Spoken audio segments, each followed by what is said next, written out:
네, 심층 인터뷰 이어가도록 하겠습니다. 삼성자산운용의 김도영 본부장 함께합니다. 어서 오세요. 네, 안녕하세요. 네, 네, 안녕하세요. 아유 반갑습니다. 오랜만에 뵙습니다. 네, 잘 네. 지냈죠. 예, 여전히 머리도 깔끔하시고 네, 네. 머리 자르러 가는 걸 좋아해가지고요.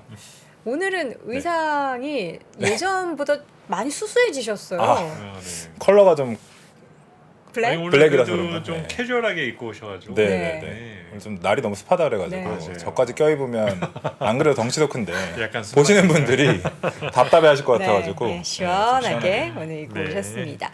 자, 오늘 뭐 ETF 시장 이야기를 쭉 전해 주실 건데 저는 이제 사실 ETF를 워낙에 제가 투자도 하고 이 시장의 움직임을 좋아하다 보니까 항상 얘기를 해요. ETF 투자를 하면 그냥 네가 알기 싫어도 그 주가 움직이는 거 보면 시장의 테마나 이 동향들을 파악할 수 있다. 이런 얘기를 드리는데 그런 측면에서 오늘 김도영 본부장이 어떠한 얘기들로 시장을 한 번에 정리해 주실지 기대를 해보겠습니다. 자, 6월 시장부터 한번 쭉 그럼 정리해 볼까요? 네. 그 시작하기에 앞서서 네. 우리나라 ETF 시장이 음. 이제 거의 100조를 앞두고 있거든요. 아, 그렇군요. 네, 오. 사실 우리나라 코스피 시총에 비하면 뭐 얼마 되지 않지만 코스피 시총이 한 2천 지금 한뭐 5, 600조 되려나요? 네네. 그 정도 코스닥도 한 400조 되니까 음. 3천조라고 봤을 때 100조면 사실 얼마 되지 않은 시장이지만 그리고 글로벌 ETF 시장이 한 10경이 좀 넘거든요. 아, 그렇군요. 그러면 사실 되게 작은 시장이지만 드디어 이제 100조라는 좀 의미 있는 상징적인. 예, 상징적인 숫자를 담고 있는데 사실 뭐 책임감도 들지만 좀 더 저도 이제 좀 더 힘들어진 게 또 상품은 한 700, 한 3, 40개가 됩니다. 그렇군요. 예, 네. 그러니까 전 세계 시장에서 차지하는 건 1%밖에 되지 않지만 상품 수로 보면은 전 세계가 아직 10,000개가 채 안 되거든요. 아, 그래요? 예, 꽤 많이 그럼- 늘어났다. 네, 그렇게 보면은 사실 우리나라에서 음. 차지하는 상품 수의 비중은 사실 좀 많다고 볼 수가 있어서 저도 어려운데 이제 투자자분들께서는 더 헷갈리실 것 같아요. 이게 상품도 너무 많고 저희 회사 그러니까 삼성 자산운용도 올해 벌써 한 14개 정도 상장했거든요. 작년에 한 22개 정도 했는데 올해 상반기에 벌써 14개를 했으니까 다른 회사들도 많잖아요. 그러니까 올 한 해도 한 100개 이상의 ETF가 상장될 것으로 기대를 하고 있으니 예, 투자자분들께서 사실 좀 많이 힘드실 것 같아요. 내가 뭘 투자를 할지 어떤 ETF를 골라야 될지 좀 고민이 많이 될 것 같은데요. 그래서 뭐 3프로 TV나 우리 여돈 앵커님의 방송이나 센터장님의 리포트를 통해서 제가 이 말씀을 드리려고 했던 건 아닌데 그 과거에 네. 우리가 지금 ETF 시장 100조를 말씀하시니까 네. 생각이 나는 게 공모 시장, 공모 펀드나 사모 시장이 지금 계속 죽고 있잖아요. 맞습니다. 사실 그게 계속 역전된다라고 봐야 되는 게 맞죠? 네, 사실 저도 처음에 직장 생활을 시작할 때 운용사에서 이제 공모펀드 마케팅 업무로 네. 시작을 했는데요. 그때만 하더라도 그때가 이제 2010년도였는데 네. 공모펀드가 상당히 컸죠. 이제 액티브 시장이 제 기억으로도 한 그때 당시에 100조가 넘었 120, 맞습니다. 140조까지 맞습니다. 했었던 거 이제 70조까지 갈아엎는 네, 거의 지금 반 10년 내에 한 반 정도 줄었고 네네. 그때 당시에 있던 회사도 ETF를 운용하는 회사였는데 음. 사실 이제 펀드 쪽이 훨씬 더 그렇죠. 각광을 받고 더 가고 싶어하는 부서였죠. 근데 지금 이제 사실 ETF를 운영하고 있는 회사에서는 ETF 업무가 좀 더 이제 젊은 친구들이 좀 더 이제 선호하는 뭐 그런 것만 봤을 때도 그리고 또 전 세계적으로도 액티브 시장에서 돈이 이제 빠져서 네. 패시브 시장으로 넘어오고 있고 심지어 이제 미국 같은 경우는 이제 액티브 펀드가 네. ETF로 이제 직상장을 하는 똑같은 펀드였는데 그걸 그대로 이제 상장시키는 아. 작업도 있다 보니까 아무래도 이런 ETF 시장으로 워낙에 좀 바로바로 매매도 되고 비용도 좀 저렴하고 하다 보니까 센터님 말씀처럼 그런 현상들이 좀 제 생각에는 잘은 모르겠지만 저도 좀 지속되지 않을까 좀 이렇게 생각이 듭니다. 한편으로는 뭐 반복된다라는 느낌도 조금 들어요. 맞습니다. 예전에도 그렇게 공모 시장 커지다가 좀 이거 도대체 펀드를 뭘 골라야 될지 모르겠어. 그러니까 등장했었던 게 펀드 오브 펀드였는데 맞습니다. 결국은 또 ETF도 그렇게 가나 싶은 생각도 좀 들고. 네. 사실 이제 우리나라보다 ETF 시장 가장 큰 게 이제 미국이라서 항상 미국의 흐름이나 미국의 어떤 뭐 ETF 종류가 있나 뭐 이런 것들을 사실 많이 보곤 하는데 네. 사실 우리나라 같은 경우에는 종류가 이렇게 많아도 말씀해 주신 것처럼 왜 자꾸 신규 상장을 하나 이렇게 생각해 보면 그 퇴직연금 이런 것들이 또 많이 활성화되면서 거기에 담을 만한 ETF들이 많지 않았다 보니 그것 때문에 많이 늘어났나 이런 생각도 조금 했거든요. 네. 맞는 말씀이세요. 실제로 연금 시장에서 아마 시청자분들도 뭐 개인연금이나 퇴직연금에서 ETF 투자 많이 하실 거거든요. 네. 19년도부터 저희가 추정하기로는 한 5천억 정도 규모였는데 매년 2배 이상 늘어가지고 지금은 거의 뭐 연금 시장 합치면 ETF 규모가 한 10조 원 정도로 늘어났을 거라고 전망을 하고 있거든요. 그만큼 근데 이제 그러니까 제도적으로 좀 주식이 너무 많거나 뭐 레버리지 인버스 투자 어렵고 뭐 파생형 선물 들어간 거 좀 투자 어렵다 보니까 뭐 다양한 상품들이 또 이제 많이 나와야 되고 아직 우리나라는 국내 주식형 상품이 워낙 많고요. 네. 해외 주식형도 요새 많아졌죠. 근데 이제 뭐 해외 채권형이나 네. 뭐 다양한 특히 이제 해외 채권형이나 이제 커머더티 쪽에 아니면 자산 배분 이런 상품들이 좀 많이 나올 것으로 기대도 되고 네. 그런 것들이 이제 많이 상장이 되면 투자자분들이 좀 선택지가 더 어려움은 있으시겠지만 네. 예, 좀 다양해지지 않을까 좀 기대를 하고 있습니다. 네, 잘 선택하셔야 됩니다. 네, 네. ETF도 마냥 좋은 면만 있는 모든 투자가 그렇겠지만 상장 폐지가 되는 ETF도 있고요. 그리고 관리 잘 안 되는 ETF들도 있기 때문에 여러분들 꼼꼼하게 잘 체크해 보시면서 투자하시기 바랍니다. 자, 그럼 이제 본격적으로 네. 어떻게 주요국 등락부터 쭉 네. 볼까요? 네, 그래서 6월달 한 달 동안 주요국 증시 등락률하고 네. 연초유 성과를 한번 슬라이드로 만들어봤는데요. 사실 저희가 이렇게 그렇게 주목하고 있는 시장은 아닌데 남미 시장이 연초 이후부터 사실 계속 좋았습니다. 저는 이제 수익률 기준으로. 네, 수익률 기준으로요. 그래서 네, 뭐 네, 네. 보시는 것처럼 좌측이 6월 한 달이고 우측이 이제 연초 이후인데요. 어우, 네. 아르헨티나는 사실 저는 이제 사실 축구 말고는 잘 모르는데 메시 정도 알고 이제 축구로만 잘 아는데 그렇죠. 아르헨티나 증시가 6월 달에도 한 21.7%가 올랐고요. 네. 연초유로 보면 뭐 압도적입니다. 100%가 넘었습니다. 네. 그래서 제가 좀 찾아보니까 아르헨티나가 인플레이션이 뭐 100%. 네, 그렇죠. 예. 그리고 화폐 가치는 완전 거의 휴지라고 볼 수 있을 텐데. 최근에 어디 그 아르헨티나를 여행 간 유튜버 영상을 봤는데 달러가 하도 귀해서 달러를 가져가면 2배를 쳐준대요. 아르헨티나 환전을. 돈을 네, 아르헨티나 돈을. 와. 그래서 뭐 그런 얘기도 나오더라고요. 맞습니다. 뭐 사실 계속 인플레이션 오르고 금리, 그러니까 기준금리도 뭐 한 번에 막 몇십 프로씩 올려버리니까요. 네네네. 네, 그런데 아이러니한 거는 그러면 사실 주가는 영향을 받아야 되는데 보시는 것처럼 연초유도 100%가 넘었는데 사실 뭐 이 아르헨티나 증시를 커버하는 곳이 많지는 않지만 네. 좀 찾아보니까 뭐 이 정도 인플레이션이면 뭐 다 온 거 아니냐. 그러다 보니까 나중에 기업이 가져올 현금 흐름을 고려했을 때는 금리가 내려가면서 인플레이션이 좀 잡히면서 지금 사자. 약간 이런 심리들 때문에 수급이 좀 많이 쏠렸다는 그렇군요. 얘기도 있고 뭐 그런 게 있습니다. 네. 그리고 또 브라질도 헤아라가 상당히 생각보다 올해는 견조했던 걸로 알고 있고요. 그래서 8% 정도가 되고 있고 네.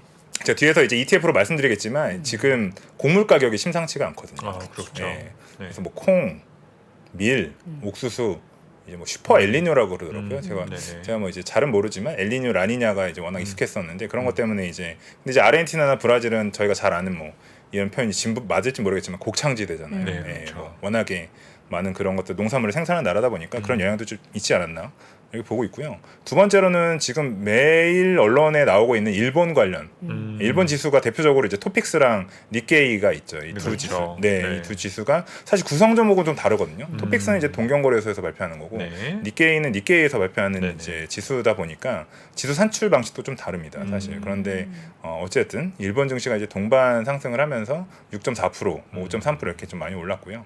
뭐 나스닥도 계속 올랐습니다. S&P 네. 500도 5% 가까이 올랐고요. 다만 이제 좀 부진했던 거는 뭐 플러스가 나긴 했지만 우리나라 증시 코스피는 좀 보합세였고요. 6월 동안.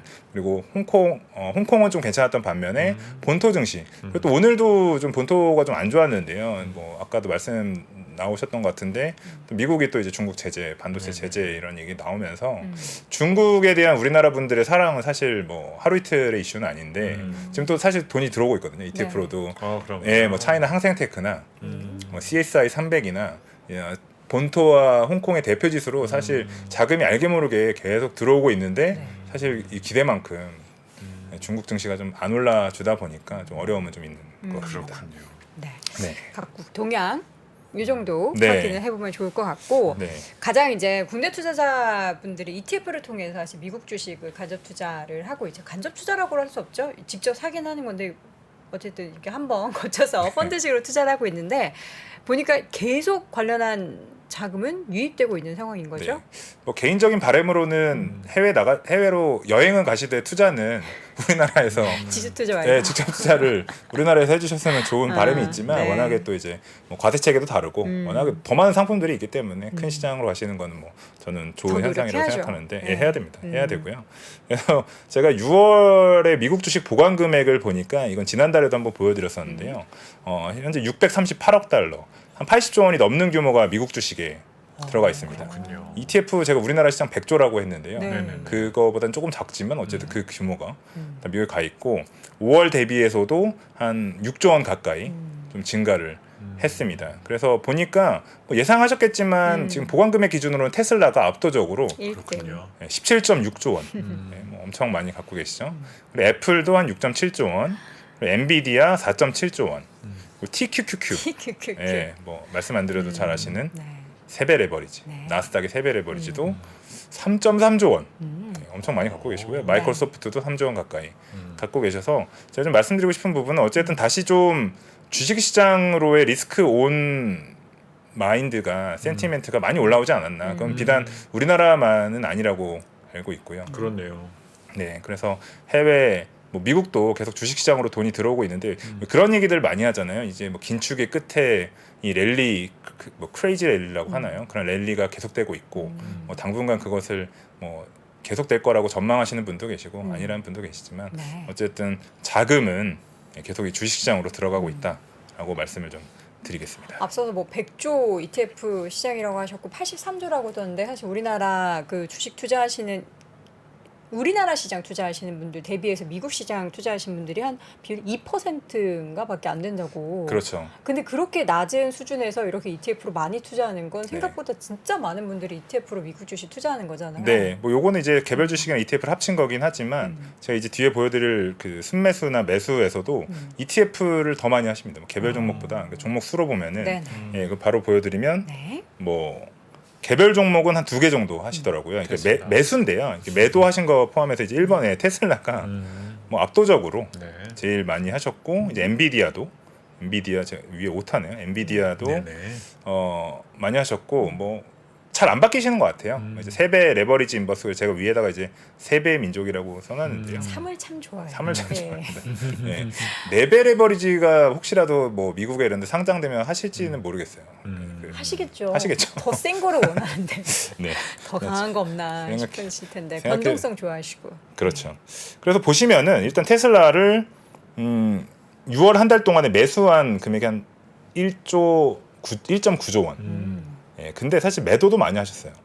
2.4조 원을 매도하셔가지고 네. 순매수로 치면은 매도를 하셨는데 이유는 뭐 아시겠지만 테슬라가 워낙 많이 올라서 결국 익절이죠. 익절입니다. 오, 예. 정말. 사실 여기서 손해 보시고 매도하신 분, 손절하신 분은 사실 많지 않으실 것 같아요. 예. 그래서 이제 뭐 잘 워낙에 이제 전에도 이제 센터 형님 많은 이런 얘기 나눴지만 되게 투자를 되게 이제 스마트하게 네. 예, 예전에는 손절을 대부분 하셨을 텐데 네. 요즘은 뭐 익절을 잘 하시는 것 같아요. 뭐 이렇게 순매수 상위나 저렇게 이제 결제 기준 상위에 대부분 다 수익률이 좋은 것들만 많이 들어와 있으면 네. 행복한 거죠, 사실은. 그렇죠.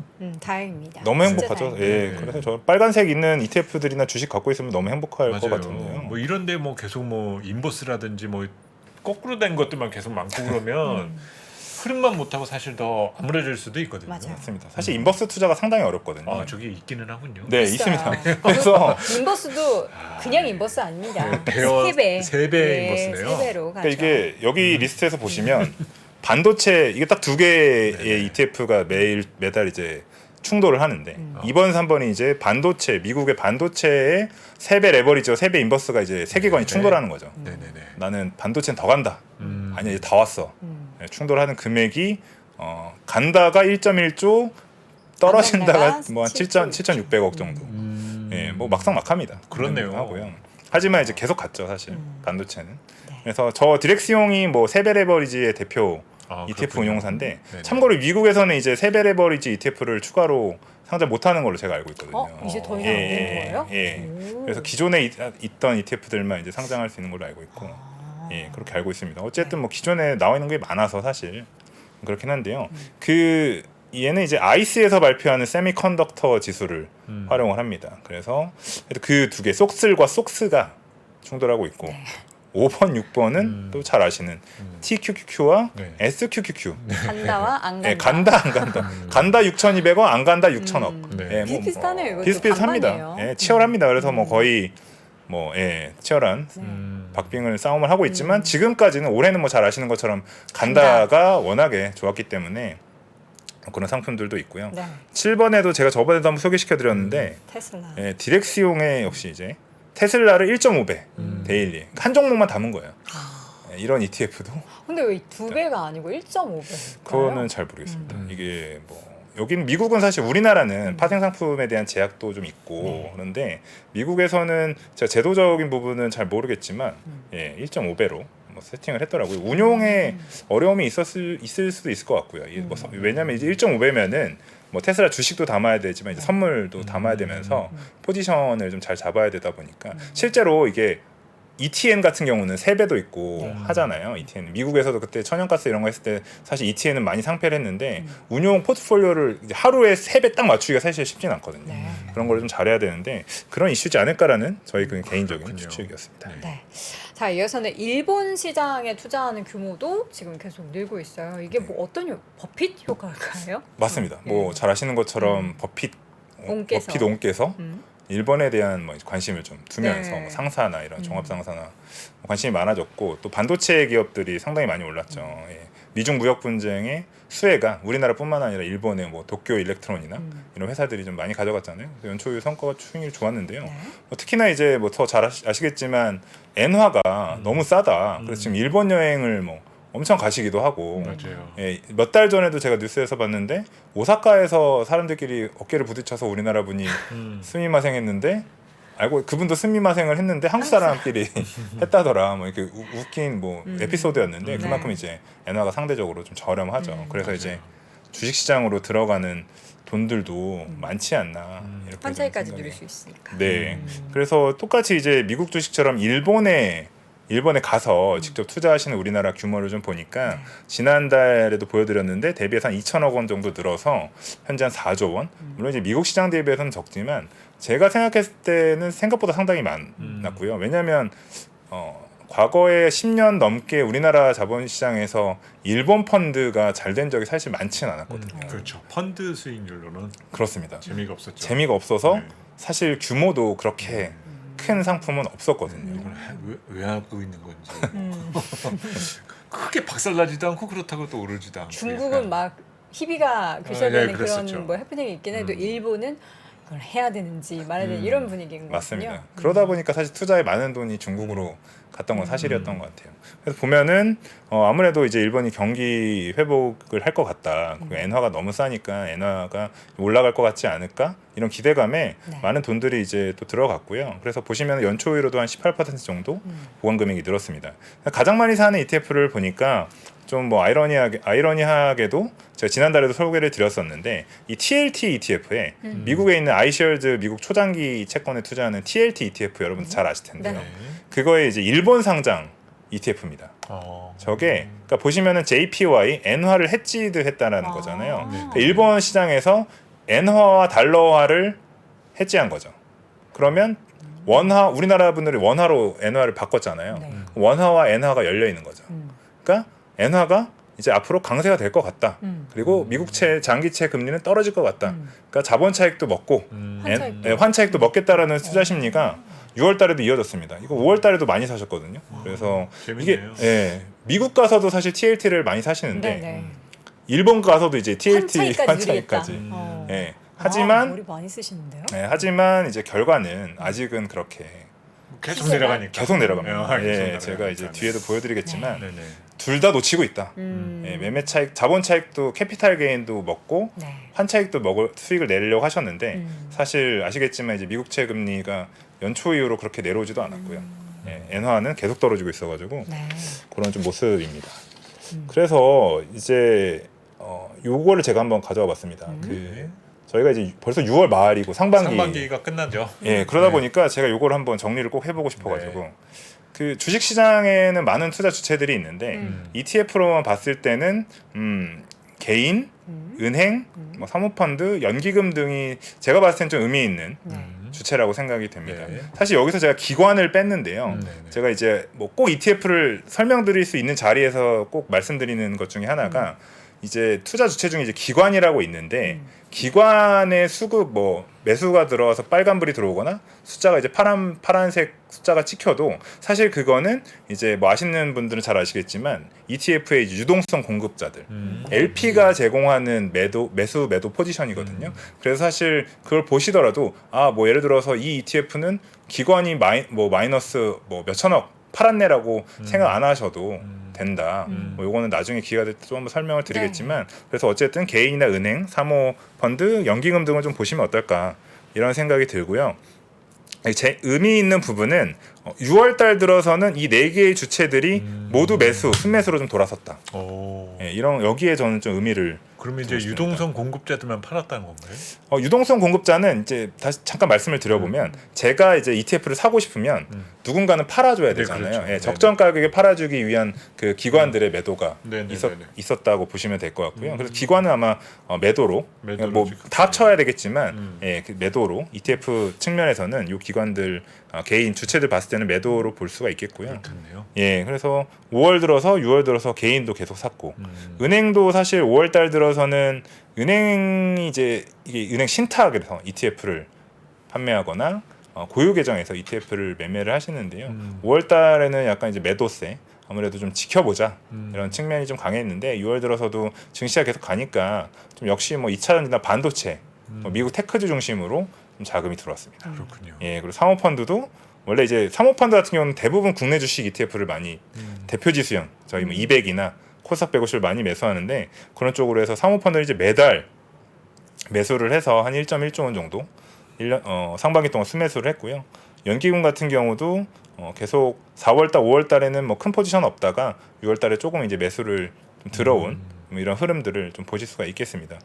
네, 중요한 부분은 사실 이제 저희와 같은 이제 시청자분들은 이제 개인이기 때문에 개인의 수급을 같이 봐주시는 게 어떨까 좀 이렇게 생각이 되고요. 요즘은 스마트한 개인이시니까. 네, 네네. 사실 뭐 오히려 저희가 이제 개인의 흐름을 따라가야 되는 예, 그런 환경이 되지 않았나 이런 생각이 들고요.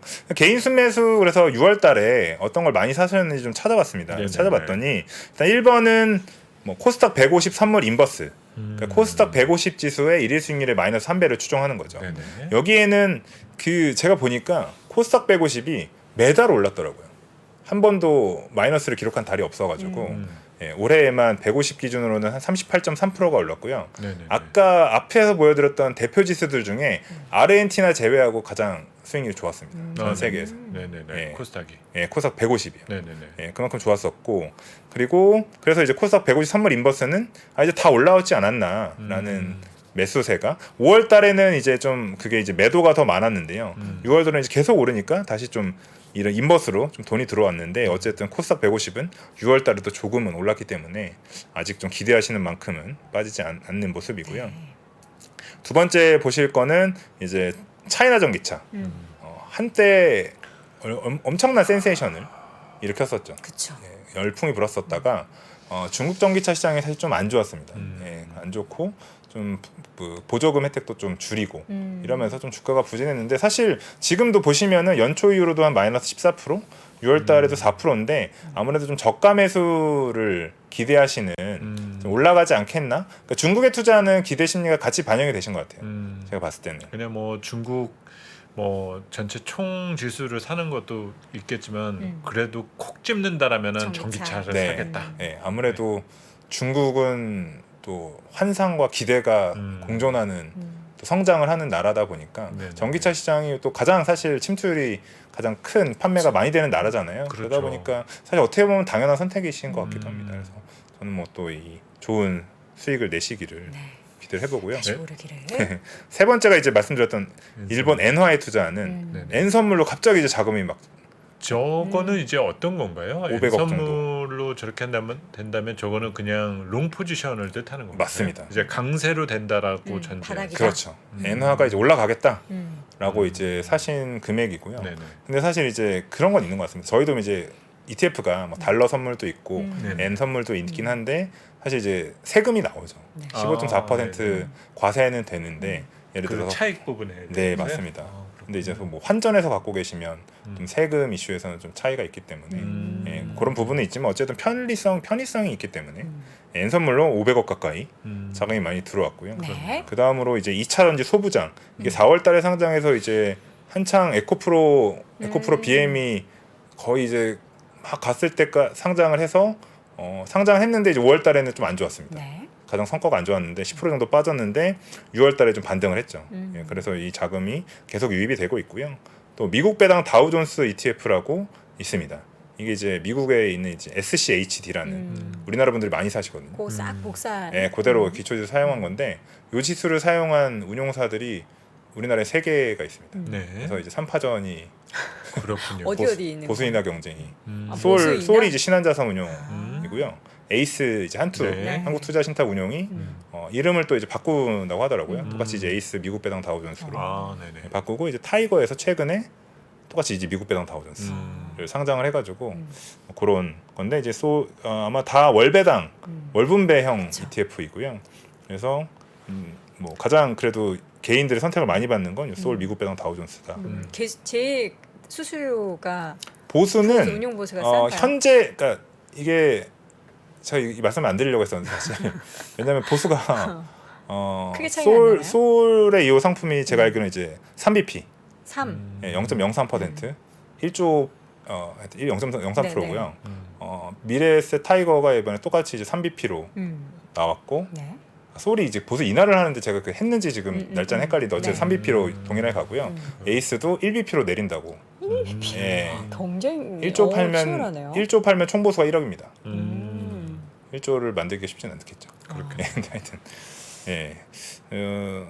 네 그렇습니다. 네. 네, 그렇고요. 계속 이런 경쟁, 선의 경쟁 펼치는 거는 우리 투자자 입장에서는 좋죠. 사실 뭐 투자자분들께서는 보수가 낮으니까 뭐 전혀 뭐 당연히 좋은 거고요. 다만 그걸 꼭 말씀드리고 싶어요. 그러니까 보수를 비교해 보시는 것도 좋은데 호가창을 보시고 거래가 네, 왜냐면 이 보수는 연에 1년에 0. 몇 프로 차이인 거지 0.00 몇 프로 차이잖아요. 근데 호가에서 한 호가 잡아먹으면 한 호가 잘못 비싸게 사시면 사실 나는 3BP짜리를 1BP로 샀어 이랬다가 2BP 아꼈다고 생각하시지만 맞아요. 예, 괴리율 같은 거 보시기를 예, 얼마나 촘촘하게 호가라고 하면 이제 이 호가창 보시면 이렇게 붙어 있는 걸 보실 수가 있는데 잘 제출하고 있는 뭐 다 잘 하시겠지만 그것도 보시면 좋을 것 같습니다. 네. 확실히 6월은 조금 뭐 크게 어떤 인덱스의 개념에서 보기보다는 조금 컴팩트한 느낌이 조금 강한 것 같아요. 정확하세요. 네네. 예.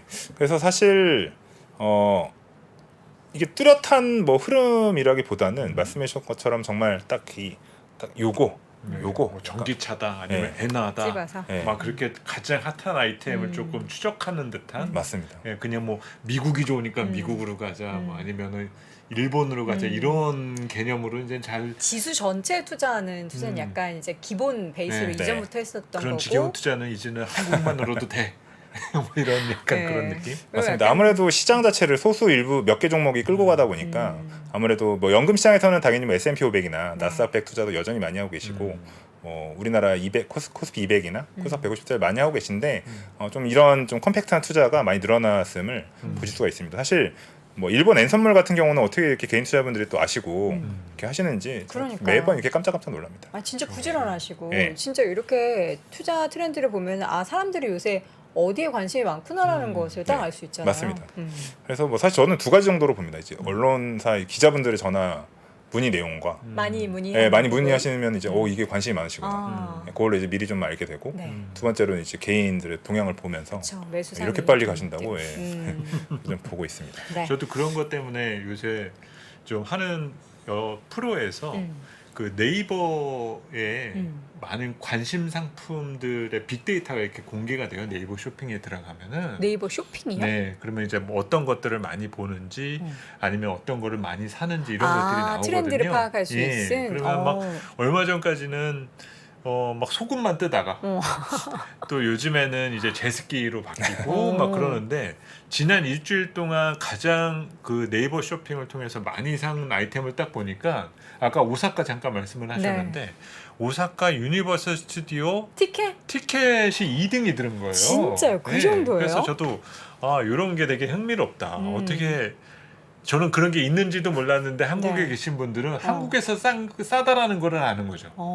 그러면서 이제 준비하는 걸 보면서 네. 아 진짜 이게 우리가 스마트 기기를 써서 정말 스마트해지는 건지 아니면 그걸 스마트하다고 믿는지는 모르겠지만 그거 어떻게 보는 거예요? 거기 이제 여기 순위 같은 데들 보는 데들이 있어요. 아, 제가 저도 이따가 가르쳐 찾아보겠습니다. 드릴게요. 그거 흥미롭네요. 그런 거 보면 트렌드 파악도 되고 사람들이 어디에 관심이 있는지 보면서 그 관심 있는 것에 또 시장에 영향을 미치는 부분들이 많다 보니까 아이디어로 삼을 수 있어서 그럼요. 좋을 맞습니다. 것 같습니다. 사실 뭐 여담이지만 피터 린치가 피델리티의 전설적인 펀드 매니저 피터 린치는 항상 주변에서 투자의 아이디어를 찾으라고 맞습니다. 했거든요. 네, 네. 마트 가서 스타킹 사는 걸 보고서 저 스타킹 기업을 사야겠구나 이런 투자를 했던 분이잖아요. 맞습니다. 네. 그렇게 하면은 제가 볼 때는 충분한 수익률을 내지 않을까. 하지만 저희의 실제 투자는 그렇게 잘 안 되는데요. 저는 신세계 백화점 가니까 사람이 그렇게 많더라고요. 네. 바글바글해서 아 이거 신세계 백화점 지금 저점이니까 괜찮겠구나 계속 내려가더라고요. 아 이건 좀 아닌가? 이 인간 지표로 볼 거는 아닌가? 왜 현대백화점 보세요. 네. 사람 엄청 많잖아요. 네. 근데 유럽 정말 명품 ETF가 있습니다. 그 명품 ETF. 네. 그 신세계에도 사람이 많은데 네. 일본에 더 많다는 거죠. 그 강도 차이인 거예요. 그렇죠. 결국에. 제가 확인하지 못했던 네, 다른 그렇죠. 시장이 있었던 네. 거군요. 명품 ETF는 뭐 요새도 계속 좋을 것 같은데. 조금 안 좋았는데요. 네. 네. 좀 뭐 잠깐 깨알 홍보 해봤습니다. 저희 회사 ETF라서 유럽 명품 ETF라는 맞아요. 게 있습니다. 뭐 에르메스나 네, 에르메스, 뭐 LVMH 나, LVMH, 뭐 캐시- 그 캐링 캐링? 그 구찌 들고 있는 네네네. 캐링이라고 하죠. 뭐 그런 거 리치먼트 시계 많이 갖고 있는 그런 10개 기업 투자하는 ETF가 네네. 있어서요. 여러분들 한번 봐주시면 좋을 것 같고요. 네. 그 잠깐 엔화 추이를 제가 가져와 봤는데 그 슬라이드를 보시면 그 달러당 엔화가 지금 144를 돌파했다고 합니다. 네, 그러니까 뭐 올해에만 10%가 엔화가 또 절하됐고요. 여러분들과 모두의 기대와 달리 엔화는 사실 좀 쉽지 않은 것 같습니다. 뭐 너무 잘 아시겠지만 환이라는 거는 사실 양국의 금리 차에 영향을 많이 받잖아요. 근데 그렇죠. 미국은 계속 추가 금리 인상이 예상이 되고 일본은 돈을 풀고 그러니까 사실 이렇게 계속 벌어질 수밖에 그렇죠. 없는 구조다 보니 아무리 이제 역사적인 저점이라고 하더라도 아니 뭐 그 최근의 저점이라고 하더라도 기대만큼 엔화가 반등은 좀 쉽지 않다라는 전망이 좀 우세하지 않나. 네. 그래서 이제 뭐 지금 들리는 얘기는 한 3분기나 연말까지도 계속될 수는 있다. 약세가요? 이제 약세가. 오. 근데 그러니까 이제 그러면 지금 들어가는 게 너무 또 이른 건가? 이제 이런 고민이 되는데. 분할 매수해야죠. 그러니까요. 제 주변에서의 반응은 딱 이런 거예요. 나는 언젠간 올라갈 테니까. 지금이 바닥이 아니라고 이렇게 겁을 들여줘도 개의치 않으시는 거예요. 왜냐면 진짜 역사상 이렇게 내려간 그 기회가 또 어디 있을까라는 생각을 다들 하시는 그러니까 것 같아요. 결국에는 엔화에 대한 수요가 다시 네. 또 증가할 거고 그렇죠. 뭔가 시장이 오작동하거나 문제가 생기면 안전자산에 대한 수요가 커질 텐데 그때 엔화만한 게 어디 있어 뭐 이런 분위기거든요. 그래서 역시 스마트해졌다. 과연 또 엔화는 네, 언제 바닥을 딛고 반등을 할지는 뭐 가봐야 알겠죠. 예, 가보겠습니다. 자, 이어서는 6월 수익률 탑 10에서 보면 대주제가 인공지능. 죄송합니다. 네네. 대주제가 좀 오타네요. 네, 제가 못해요. 괜히 죄송합니다. 읽었네요. 죄송해요. 아닙니다. 제가 네, 홍콩이 다른 분 건 주제군요. 사실인데 네네. 예, 불고 있고요. 불고 여전히 불고 있지만 불고 있는데 저걸 못 바꿨네요. 네네. 죄송합니다. 제가 하필 읽어가지고. 솔직하게 말씀드리겠습니다. 오늘 너무 바빠가지고 자료를 예. 막 틈틈이 만들었는데 주제 지금 말씀해 주세요. 대주제를 못 바꿨어요. 그 아까 말씀드렸지만 네. 농산물 ETF가 가장 좋았습니다. 6월 한 달 동안. 사실 여러분들이 있는지도 모르시는데 뭐 콩 선물 ETF, 3대 농산물 ETF라는 게 있거든요. 네. 3대 농산물이라고 하면 아까 말씀드렸듯이 옥수수, 밀, 콩 뭐 이렇게 되어 있는데 이 슈퍼 엘니뇨가 지금 한 8년 만인가 온다고 하더라고요. 네. 이상기후죠. 예, 이상기후 현상 때문에 식량 생산이 좀 지체가 되고 또 흑해가 아시겠지만 우크라이나 밑에 있어가지고 러시아가 계속 이제 흑해를 통해서 계속 밖으로 바다가 없으니까 진출하려는 그런 목적 때문에 이제 전쟁도 많이 하는데 러시아랑 우크라이나가 이런 협정을 맺었다고 하더라고요. 곡물 수출을 위한. 근데 네. 그걸 이제 연장을 해야 되는데 그게 좀 불확실하다 보니까 이런 이유들로 농산물 가격이 계속 오르고 있다라고 해서 3대 농산물이라고 하면 옥수수가 한 45%, 콩이 30%, 한 밀이 25% 정도 돼서 시카고 상품거래소에서 상장되는 이제 선물에 투자하는데 제가 이제 수익률만 보고 이제 이런 이상기후 현상 때문에 여러분들께서 혹시라도 농산물 투자를 검토하시겠지만 되게 좀 유의하셔야 될 부분이 상당히 많습니다. 아, 네.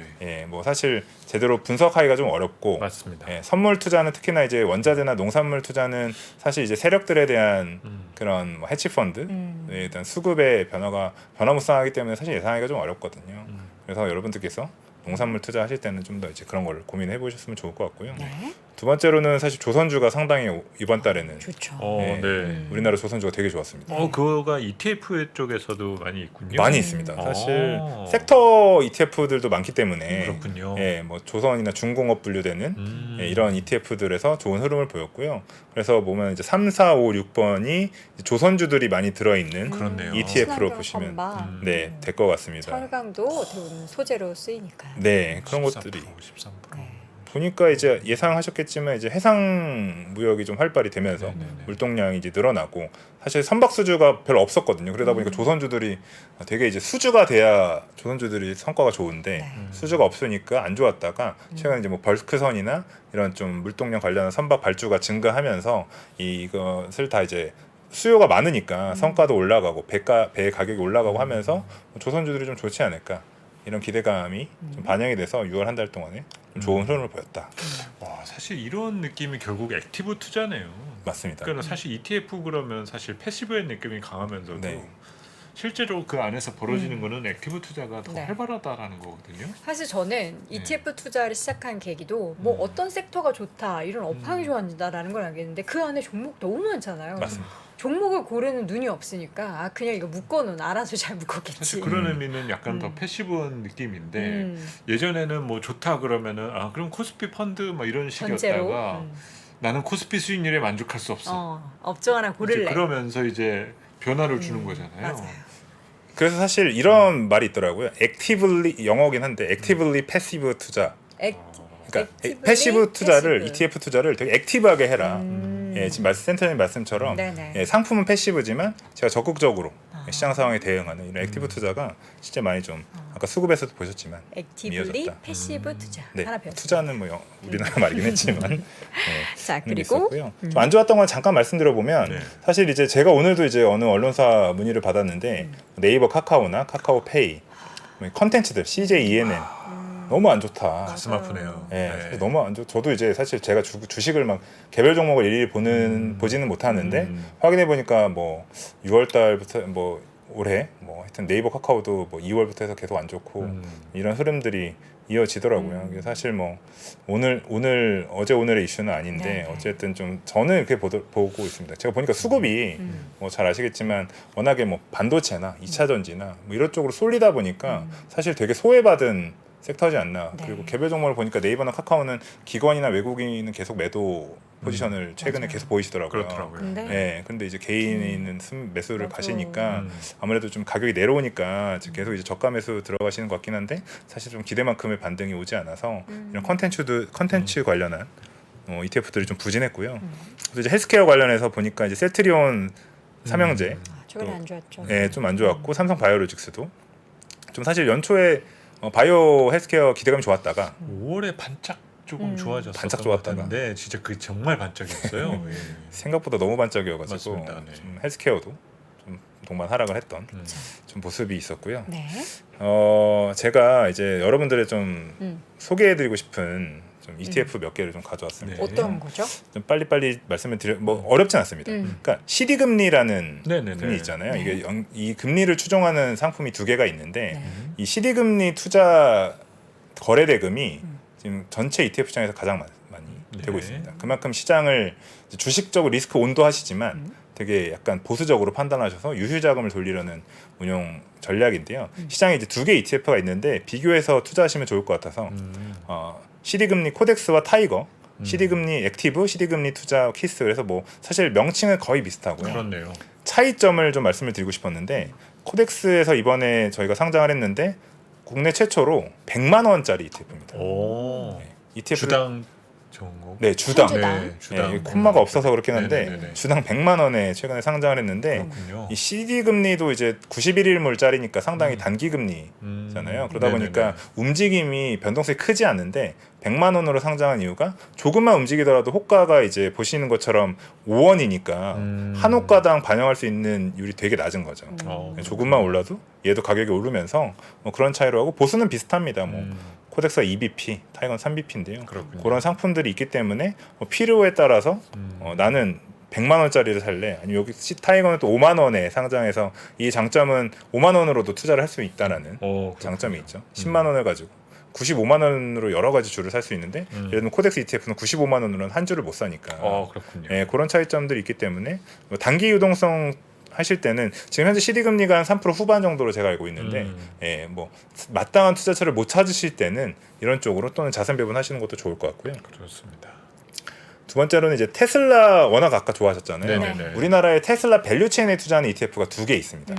예, 먼저 가장 먼저 상장한 게 오른쪽에 보시는 이제 에이스 한국투자신탁운용의 테슬라 밸류체인 액티브 ETF. 다 이거 최근에 상장된 거죠? 네. 에이스에서 5월, 코덱스에서 6월에 상장했는데 차이점은 명확합니다. 일단 액티브와 패시브인데 먼저 에이스 상품을 말씀드려 볼게요. 에이스 상품 테슬라 밸류체인의 종목 구성을 보시면 아까 아까 그 ETF ETF죠. 네요. 예, 22%. 저거를 1.5배를 하면 한 35% 정도 되겠죠. 30%가 좀 넘을 거고 밑에 두 번째가 이제 테슬라입니다. 그러니까 요 에이스 ETF는 테슬라 비중이 한 50에서 60% 됩니다. 그렇네요. 예. 테슬라 주가에 아주 연동되겠네요. 맞습니다. 많이. 그래서 나는 테슬라를 너무 좋아. 난 테슬라를 ETF로도 더 투자를 많이 하고 싶어라는 분들은 에이스 상품을 고르시면 높은 수익, 그러니까 변동성을 테이크할 수가 있으시죠. 아까 저 그 ETF 그러면은 순매수 상에 있었잖아요. 요 자금들도 영향이 좀 있겠네요. 그럴 수 있죠. 어. 네, 아무래도 그건 집계가 같이 되는 네, 거니까. 네, 네. 그리고 사실 종목은 되게 비슷해요. 저희도 테슬라, 엔비디아, AMD, 에이스도 테슬라, 엔비디아, AMD. 근데 차이는 아시는 것처럼 액티브는 종목을 그때그때 네. 교체하게 되고 패시브 저희 코덱스에서는 패시브로 내놨고요. 테슬라 비중을 25%까지만 투자를 합니다. 그러니까 사실 테슬라 비중에서 차이가 많이 나고요. 네.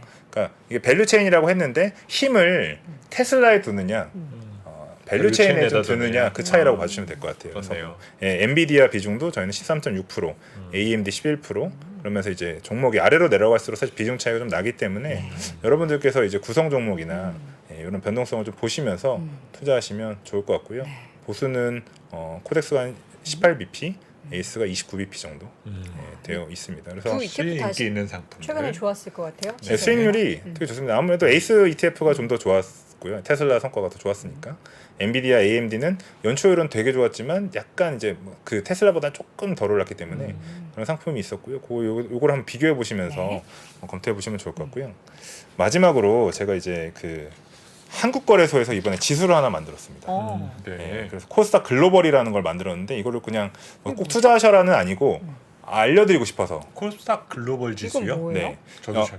이게 작년 11월에 우리나라 한국거래소에서 코스닥 글로벌 세그먼트라는 거를 발표했습니다. 출범시켰는데요. 이게 모태가 된 거는 벤치마킹한 거는 나스닥의 글로벌 셀렉트 마켓이라고 있어요. 네.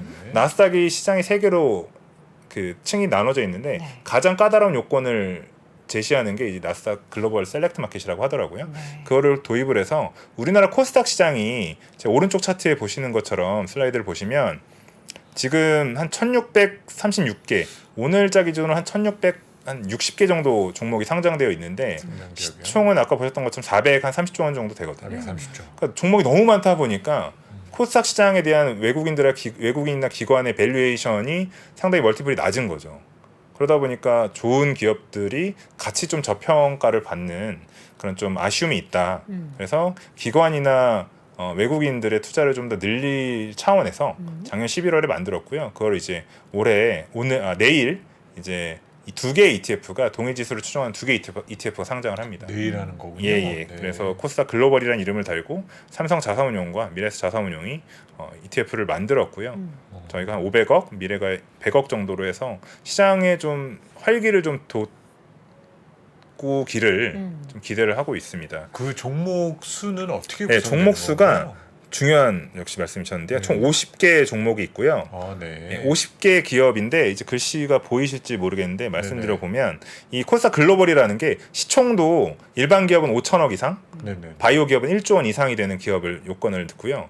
뭐 요건을. 예, 지배 구조도 좀 투명하고 주주 환원 정책이나 주주하고 커뮤니케이션을 많이 하는 기업들. 그래서 그런 거버넌스 평가에서 B 이상을 받은 여러 가지 한 5개 요건이 있는데 이걸 모두 통과한 50개 기업을 추렸습니다. 그 코스닥 50 종목하고도 차이가 나나요? 많이? 네, 그래서 코스닥 150이 150개고 얘가 이제 코스닥 글로벌이 50개인데 네네. 48개 종목이 겹치긴 합니다. 2개 정도 빠지는데 네네. 겹치긴 하는데 이제 비중이 많이 다르죠. 비중이 다르다. 네, 그래서 보시는 것처럼 에코프로비엠이 20%, 네. 그리고 배터리 관련해서 LNF 12%고요. 네네. 바이오닐 셀트리온 헬스케어가 13.4%, 알테오젠이 3.5%. 그리고 뭐 반도체 중에서는 리노공업, 원익 IPS 등이 있고요.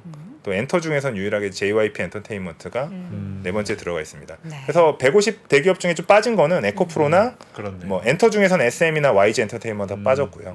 예, 이런 것들이 빠진 이유는 말씀드렸지만 좀 지배구조 평가 등급에서 좀 D등급을 받아가지고 그런 것들이 제외되었는데요. 저는 이번에 나온 한국거래소 이 지수가 코스닥 시장의 활기를 좀 일으키고 좀 좋은 흐름을 가져갈 수 있지 않을까. 종목도 50개라서 우리나라 투자분들이 좋아하시는 좀 집중 투자를 할 수 있어서 여기까지 좀 꼭 설명을 드리고 싶어서 네. 가져왔습니다. 자, 이렇게 해서 ETF 시장의 동향을 쭉 확인해봤는데 앞서서도 뭐 여러 차례 말씀드렸듯이 이 동향 보시면 투자의 트렌드를 명확하게 또 파악하실 수가 있으니까요.